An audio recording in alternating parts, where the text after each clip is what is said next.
आने वाला साल ज्योतिष के हिसाब से कैसा रहने वाला है, ये थोड़ा सा बताइए आप। देखिए, ज्योतिष के हिसाब से अगर चलें या ग्रहों की चाल के हिसाब से चलें तो 2025 को आप जोड़ें तो बच्चा बनता है नंबर 9। जी। 9 नंबर का मतलब है अंत। न्यूमरोलॉजी में 1 से लेकर 9 तक नंबर होते हैं। तो चलिए आइए आपको लेकर चलते हैं रहस्यमयी दुनिया में अंकों की। तो 9 नंबर का मतलब होता है अंत। तो लोगों को लगेगा क्या दुनिया का अंत होने वाला है? नहीं, ये आपकी सोच का जो है एक तरीका है। आपको एक गिलास पानी दिया जाए, वो आधा भरा हो तो कोई कहेगा पानी आधा भरा है, कोई कहेगा आधा खाली है, जैसे जिसकी भावना। 9 नंबर जो होता है वो नई शुरुआत होती है। मैं आपको बता दूं, आज जो मैं आपके साथ प्रेडिक्शन करने जा रही हूँ वो केवल ना तो 2025 के बल्कि 2025 से 2030 तक की है, क्योंकि ये युग बदलने का साल है। 9 नंबर मंगल का साल होता है। पहले मैं आपको मंगल का स्वभाव बता देती हूँ। ग्रहों में मंगल को सेनापति कहा जाता है, और जब एक राजा होता है उसकी सीमाएं होती हैं, वो कोई निर्णय लेता है तो वो मंत्री को, राजा को बुलाता है, मंत्री से पूछता है मैं क्या करूँ, ये जो हमारे साथ वाला जो राज्य है वो हम पे हमला करना चाहता है। तो मंत्री एक रणनीति बनाता है, यानी कि डिसिप्लिन। तो मंगल का ये साल डिसिप्लिन का साल होगा। मंगल एक लाल ग्रह है, मंगल एक क्रोधी ग्रह है, मंगल को गुस्सा बहुत आता है, वो डिसिप्लिन पसंद करता है। तो सबसे पहले तो देश और दुनिया में युद्ध की स्थितियां रहेंगी। अच्छा।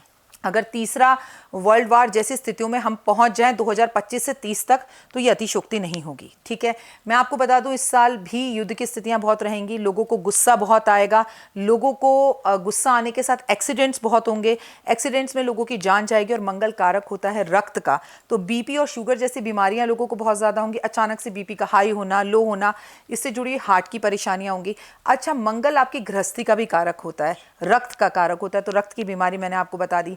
हमारा एक्सीडेंट होता है, हमारा रक्त निकलता है, हम हॉस्पिटल पहुंचने तक डॉक्टर कहता है बहुत ब्लड जो है इनका निकल चुका है। तो कहीं ना कहीं एक्सीडेंट का कारक। और मैंने आपको पिछले पॉडकास्ट में बताया था कि इस साल बहुत अग्निकांड होंगे। तो मंगल तो इस साल का सब कुछ करता हुआ है, राजा ही है मंगल। तो आप सोचिए कि मंगल ही अगर अंक 9 आ रहा है तो अग्निकांड का जो ये अभी सिलसिला है ये रुकेगा नहीं। मैं आपसे निवेदन करूंगी, आपके व्यूअर से निवेदन करूंगी कि सर्दियां आ रही हैं, गीजर अगर खराब है प्लीज उसे सही ना कराएं, बदल लें।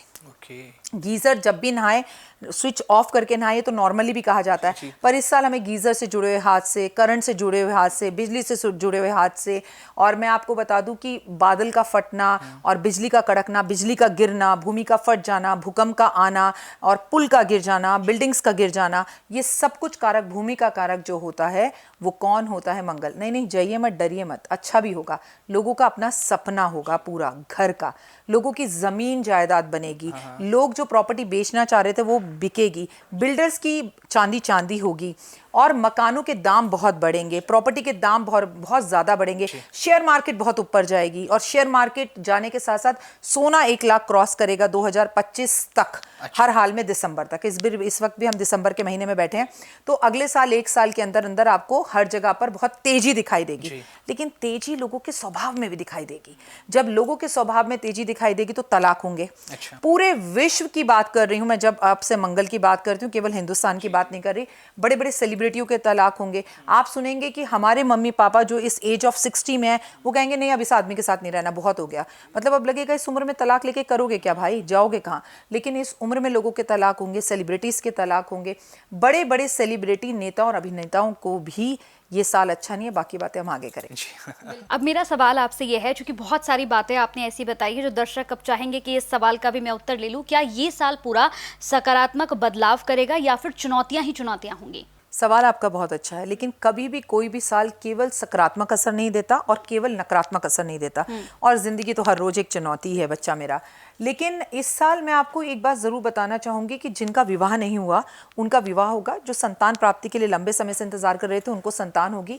मांगलिक लोगों के लिए साल बहुत अच्छा होगा, क्योंकि नॉर्मली मांगलिक लोगों की जिंदगी शादीशुदा जिंदगी को लेकर रुक जाती है। घर का सपना पूरा होगा, घर में कंस्ट्रक्शन कराना चाहते हैं वो होगा। शेयर मार्केट के लिए अच्छा होगा। सबसे बड़ी बात, जो कंस्ट्रक्शन का मटेरियल बेचते हैं उन लोगों के लिए बहुत अच्छा होगा, उनकी चांदी होगी। और हमारे देश में पुलिस को लेकर कई नए कानून बनेंगे, और कई पुलिस को लेकर हादसे भी होते हुए दिखाई देंगे कि पुलिस वालों के साथ ऐसा हो गया वैसा हो गया।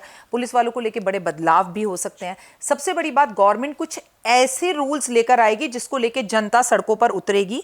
और ये मंगल का साल कारक होता है डॉक्टरों का, मंगल कारक होता है इंजीनियर्स का। मंगल को लेकर, डॉक्टरों को लेकर भी कुछ नए ऐसे खुलासे सामने आ सकते हैं कि अच्छा, ये था इस तरह का, जैसे कहते हैं ना चारा घोटाला, तो डॉक्टर घोटाला टाइप का भी ऐसा कुछ सामने आ सकता है। तो इस साल बहुत सारे घोटाले भी सामने आएंगे, ठीक है। लोगों में क्रोध बहुत रहेगा, गुस्सा बहुत होगा, और श्रद्धा मर्डर कांड जैसे प्रेमियों के बीच में मर्डर बहुत होंगे कि प्रेमी ने प्रेमिका को मार दिया, प्रेमिका ने प्रेमी को मार दिया, या पति पत्नी के बीच में कोई तीसरा आ गया, इस पर मर्डर हो गया।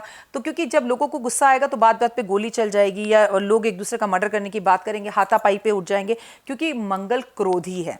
पॉजिटिव इंपैक्ट क्या होगा कि आपका सपना अपने घर का पूरा हो रहा है, कंस्ट्रक्शन का पूरा हो रहा है, एक बिल्डर के साथ आपकी प्रॉब्लम चल रही थी, आपका मकान बीच में ही रुक गया था, तो वो मकान आपको मिल सकता है, ये पॉजिटिव होगा। आपको नई जॉब्स मिलेंगी, आपका वीजा होगा, अगर आप पीआर का इंतजार कर रहे थे तो आपको पीआर भी मिलेगा, और जो लोग लो थे उनका कॉन्फिडेंस थोड़ा बढ़ता हुआ दिखाई देगा, चीजें बेहतर भी होती हुई दिखाई देंगी, और राजनीति में जबरदस्त उथल पुथल दिखाई देगी। खुद जनवरी से नरेंद्र मोदी जी का ही समय अच्छा नहीं है, तो आने वाले टाइम में पार्टियों को लेकर पार्टियों का गिरना, एक दूसरे के प्रति विरोध करना, और किसान आंदोलन का होना, और आम आदमी का, जनता का सड़क पर उतरना, ऐसे बहुत सारी चीजें आंदोलन और विरोध होते हुए हमें दिखाई देंगे, जिसमें हिंदू मुस्लिम के झगड़े भी नंबर 1 है।